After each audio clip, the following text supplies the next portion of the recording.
Is there any rule of law in Telangana? ఆ నవీన్ యాదవ్ ర్యాలీలో వ్యభిచార గృహాలు జూబ్లీహిల్స్ ప్రజలు ప్రత్యేకించి వినాలి, తెలంగాణ ప్రజలు కూడా వినాలి. ఇది కేవలం జూబ్లీహిల్స్ పోరాటం కాదు. ఇది వ్యభిచార గృహాలు నడిపి అబిడ్స్ పోలీస్ స్టేషన్లో టాస్క్ ఫోర్స్ వాళ్ళు దాడి చేసి అబిడ్స్ పోలీస్ స్టేషన్లో అప్పగించిన అఖిల్ పైల్వాన్ అనే వ్యక్తి ఇవాళ నవీన్ యాదవ్ ర్యాలీలో పాల్గొంటాడు. కత్తులు కటార్లు పట్టుకొని డ్యాన్సులు చేసుకుంటూ పోతారు. వీళ్ళక ఈరోజు ప్రజలు ఓటేయాల్సింది.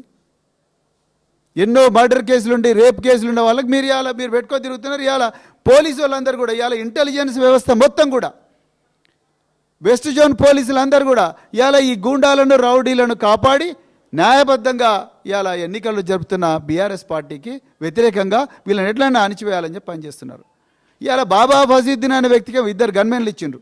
మరి బోరబండలో, రహమత్ నగర్లో బీఆర్ఎస్ నాయకులందరినీ కూడా మిమ్మల్ని బైండ్ ఓవర్ చేస్తాం అబ్బాయి, మీరు అర్జెంటుగా వచ్చి మధురానగర్ పోలీస్ స్టేషన్ లేకపోతే బోరబండ పోలీస్ స్టేషన్ లేకపోతే జూబ్లీహిల్స్ పోలీసులకు వచ్చి అటెండ్ కండి అని చెప్పి చెప్తున్నారు. ఇంకెక్కడుంది రూల్ ఆఫ్ లా?